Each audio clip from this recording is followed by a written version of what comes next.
Olá, agradeço muito a oportunidade de estar apresentando aqui a nossa pesquisa. Meu nome é Tatiane Sakamoto.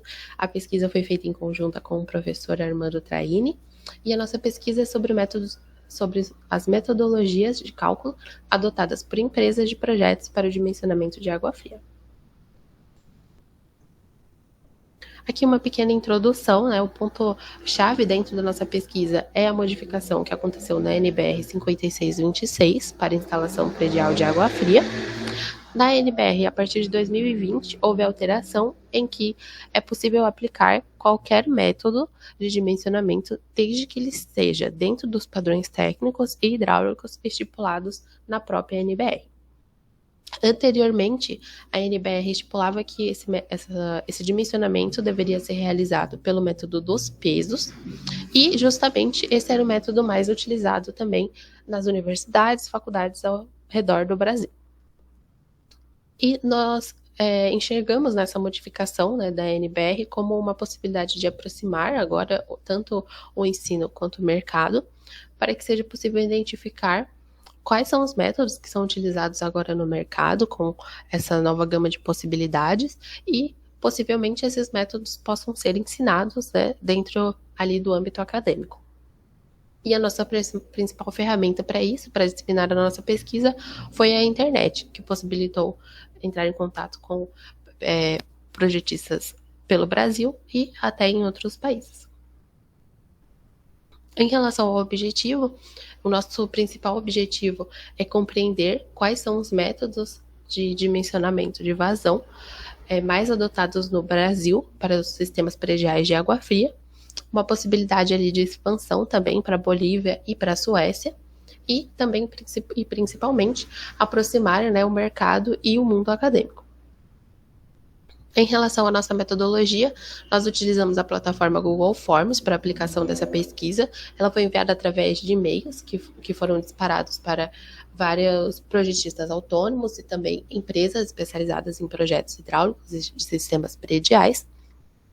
E a nossa metodologia ela é bem simplificada, porque nós buscamos conseguir atingir essa resposta de qual o método utilizado de uma maneira mais simples possível, para que não houvesse uma confusão de informações dentro da pesquisa. Então, quando o projetista entra ali dentro do formulário, ele vai responder uma pesquisa básica sobre dados, que vai ser mais para poder enviar um e-mail de retorno para ele dessa pesquisa, que a pesquisa foi preenchida. Depois ele escolhe ali entre português, inglês e espanhol para respondê-la. E dentro da pesquisa ele vai informar para a gente se ele costuma utilizar um método empírico, que seria o método dos pesos, um método binomial ou um método de combinação binomial mais empírico, que seria o dos pesos, ou se ele aplica também outros métodos.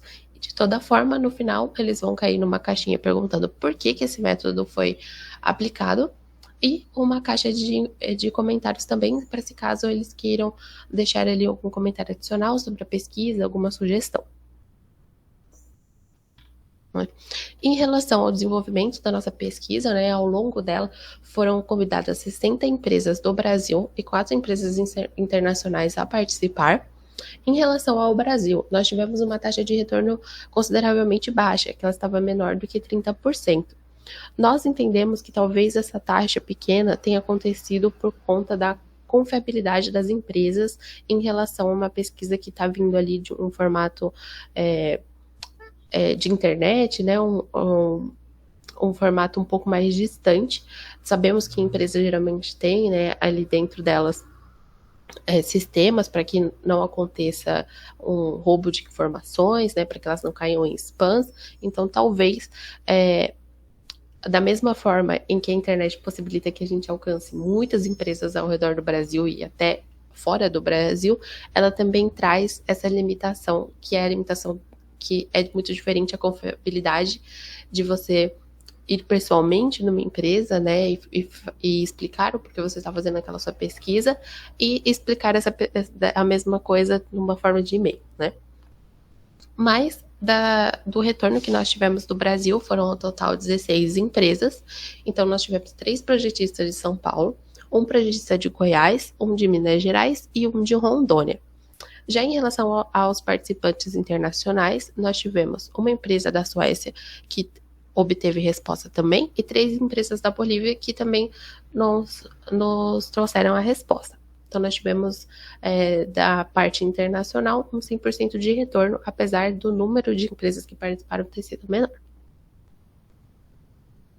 Em relação às respostas sobre os métodos que foram utilizados, né, nós temos que o método probabilístico, ele foi o método menos utilizado sozinho, só apenas uma empresa optou pela utilização dele sozinho, porém, quando combinado o método probabilístico e o método empírico, a maioria das empresas utilizou dessa maneira, 10 das empresas utilizaram dessa maneira.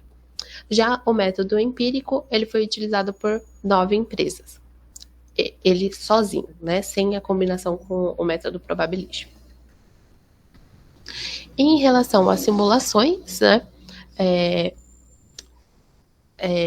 as informações, como as empresas conseguem essas informações para o método probabilístico, né, como elas captam esses dados, a maioria das empresas respondeu que elas costumam utilizar medições realizadas pelas empresas ou outras formas de medições, né? Algumas empresas também realizam essa captura de dados por simulações computacionais. Mas, no geral, as empresas também responderam em que elas costumam utilizar softwares externos para conseguir fazer esse dimensionamento. Então, esse software ele já tem um banco de dados próprio. Então, aqui, né, como eu comentei, muitas empresas fazem a utilização de softwares externos para esse dimensionamento, né? Então, esse software ele já apresenta um banco de dados próprio, né? Uma coleta de dados que ele mesmo faz e possibilita fazer a probabilidade de uso individual do aparelho, né? Eles também sugeriram na nossa caixinha de sugestões uma possibilidade de expandir a pesquisa para essas empresas especializadas em software de dimensionamento hidráulico.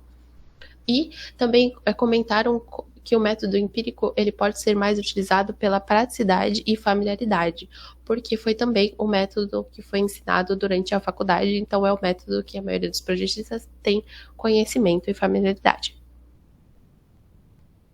Em relação às nossas considerações finais, nós vemos que a internet, como eu comentei anteriormente, ela é uma ferramenta muito versátil e pode ajudar para que tenha um alcance maior a pesquisa, porém, ela não passa a mesma confiança que uma abordagem física poderia passar.